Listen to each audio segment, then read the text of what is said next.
NVIDIA's GeForce GT 1030 is one of the more infamous low-end graphics cards in recent memory. It gained its reputation by being one of the only cards you could get brand new and near its MSRP during the low point of the GPU shortage in recent years. Many PC gamers had to accept using this card as it was one of the only options there was for some time. The original GDDR5 version of the 1030 released back in 2017. With a launch price of $79, you were getting a readily available card with 2GB of GDDR5 VRAM and a 64-bit memory bus. With a base clock of 1228 MHz, boost clock of 1468 MHz, and 384 shading units, the GT 1030 was by no means a high-performance card even in 2017. In fact, it was really only viable for playing older or easier to run AAA titles and esports at appropriate graphical settings and sometimes required lower resolutions like 720p. I will mention that a version of the GT 1030 with DDR5 video memory released in 2018. This variant was fundamentally worse and was often not even available for much cheaper than the GDDR5 version, making it a forgettable and avoidable entry into the market.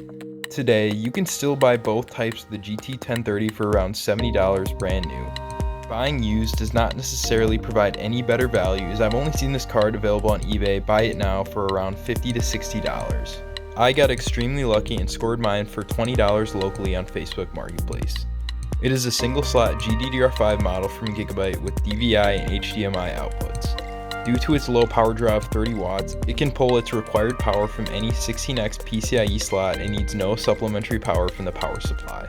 Today, I want to see what sort of performance I can get out of the GT 1030 in 2023. While keeping expectations managed, I'm looking to get a decent frame rate and acceptable visual quality in a few titles that are popular today. This may require playing at some lower quality settings and even dropping the resolutions.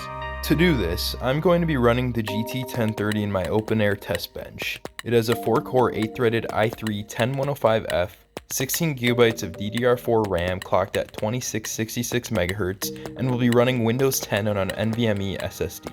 There will be no performance limitations outside of the GT 1030, so we will see the card at maximum utilization during testing. I am currently in the process of moving and my setup is incomplete, so I will be recording the gameplay with the camera instead of an on-screen recording, so I apologize ahead of time if the video quality is poor. To start, I like running synthetic benchmarks, particularly Unigine Heaven, which runs well on most old hardware, and Unigine Superposition, which can be more intensive for budget components. In Unigine Heaven at 1080 low, the 1030 averaged around 74 FPS with solid 1% lows. Superposition resulted in frame rates hovering around the low 40s with %1 lows in the mid-30s at 1080p low settings. GTA 5 at 1080p resolution, graphics settings set to normal, and FXAA enabled worked well with the GT 1030, as I saw stable frame rates in the mid-80s with dips only into the low 70s at worst. I will add that I set population density, variety, and distance scaling to medium levels for this test.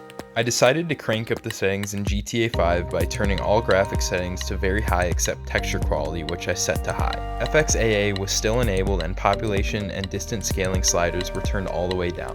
This resulted in a playable result, although it cut the frame rates effectively in half. In this situation, I would suggest keeping settings at high or normal, as I personally cannot really see a ton of improvements with very high settings. Next, in CSGO with all graphics settings set to maximum quality and 8x MSAA at 1080p, I got an average FPS of around 72. This is perfectly fine for a casual player, but if you want to maximize a high refresh rate display and are playing on a GT 1030 for some reason, you would obviously want the settings turned down for competitive performance. Next, I tested Valorant in a practice mode and saw an average of 151 FPS. For this one, I chose to set graphic settings at the lowest with FXAA at 1080p. Fortnite at 1080p and FSR set to low in performance mode resulted in the usual stutter before landing and then stabilized around 62 FPS with dips into the 30s, which once again is enough for any casual player like myself. For high frame rates, you would likely need to drop to a lower resolution for this game with the GT 1030. The Horizon Zero Dawn benchmark ended up being about as expected. At 720 low preset, the card averaged 25 FPS and dipped to the low teens. The results were nearly identical in Cyberpunk 2077 at 720 low preset with a 26 FPS average. The GT 1030 is definitely not capable of playing more graphically intense games, which is a surprise to absolutely no one. Ultimately, my testing only supports the accepted use case of the GT 1030. It is really only worth being used for some super light gaming in a lower end system. Due to its relatively high price compared to its performance, I would not recommend it to anyone unless you get a great price lower than around $30. One alternative that I've tested and would recommend is the Nvidia Quadro K620, which can be had for about $20 on eBay and offers only slightly worse overall performance.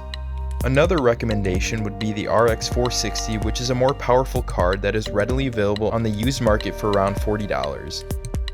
If you want to see how these cards perform, check out the videos that I made testing them. In conclusion, it is safe to say that the GeForce GT 1030 is by no means a fine wine GPU. While it was extremely popular during the scalping pandemic due to its availability and relative affordability, it would be a mistake to buy one of these new in 2023 with countless options on the new and used market for similar prices. However, I can appreciate the history of this card and how it became as iconic and arguably infamous as it did. I'll probably hold on to my card as an extra display adapter and maybe use it in future tests.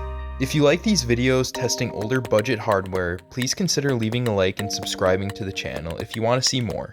I plan to get my hands on some more components for testing. If you have any video recommendations or suggestions, I would love to read them in the comments. Thank you.